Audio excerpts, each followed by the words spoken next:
Maker's Book! Deepfakes and Propaganda, The Rise of Personalized Unreality by Conrad Riker, available now. Let me hit you with a fact that'll make your blood boil. 1 in 25 fathers is raising another man's child without knowing it. That's not some fringe conspiracy. It's peer-reviewed data from the epidemiology and community health. Yet if you dare question paternity laws, you're labeled a misogynist.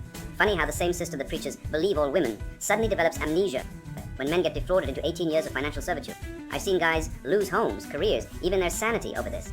Meanwhile, family courts shrug and say, best interest of the child, code for shut up and pay. Take Jason's story. He raised a daughter for 12 years before a school project DNA test revealed he wasn't the father. His ex? She laughed in court. The judge's ruling? Emotional bonds matter more than biology.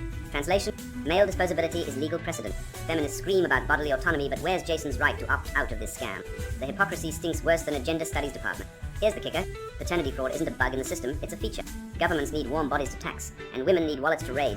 So they've turned marriage into a rigged casino where the house always wins. Prenups get tossed, no-fault divorce lets wives cash out, and men, we're just ATMs with a pulse. Want proof? Look at the CDC's own stat. Women initiate 80% of divorces, and guess who gets the kids, the house, and a chunk of his paycheck? It's not rocket science, it's gynocracy. So what's the solution? First, mandatory paternity tests at birth. No exception. If women demand my body, my choice, men deserve my money, my DNA. You don't get a lifetime paycheck for a failed marriage any more than I get royalties for my ex's Netflix subscription. And third, teach boys the truth. Love is a contract, not a suicide pact. Because right now, the system isn't just broken, it's weaponized. And until men wake up, we'll keep losing. Ever notice how women enforce strict rules on average guys, but bend over backward for chads? I call it the beta bylaws. Average Joe brings flowers on the first date. Too clingy. Chad goes surf for a week.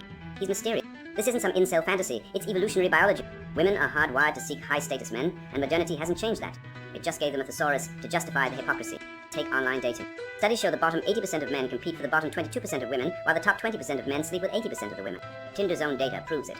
But mention this, and suddenly you're bitter. Meanwhile, feminists screech about the patriarchy while swiping right on 6'2" finance brothers. The cognitive dissonance is hilarious. Here's the brutal truth. Women don't want equality. They want superiority. They demand providers but lust for predators. They shame toxic masculinity, then complain their boyfriend won't take charge. It's a game with no winning move unless you refuse to play. So here's my advice. Lift, earn, and ignore the noise. Because the only thing worse than being alone is being used. They'll tell you masculinity is toxic. But let me ask you this. When the plane's going down, who do they want in the cockpit? A gender studies graduate or a steely-eyed pilot? Exactly. The same people who demonize male aggression cheer when Navy SEALs take out terrorists.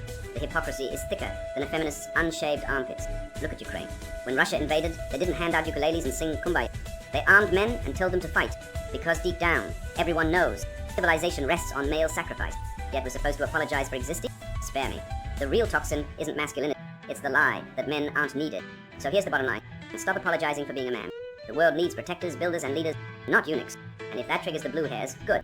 Let them seethe. You got work to do. Deepfakes and Propaganda. The Rise of Personalized Unreality by Conrad Riker by now. Links below video.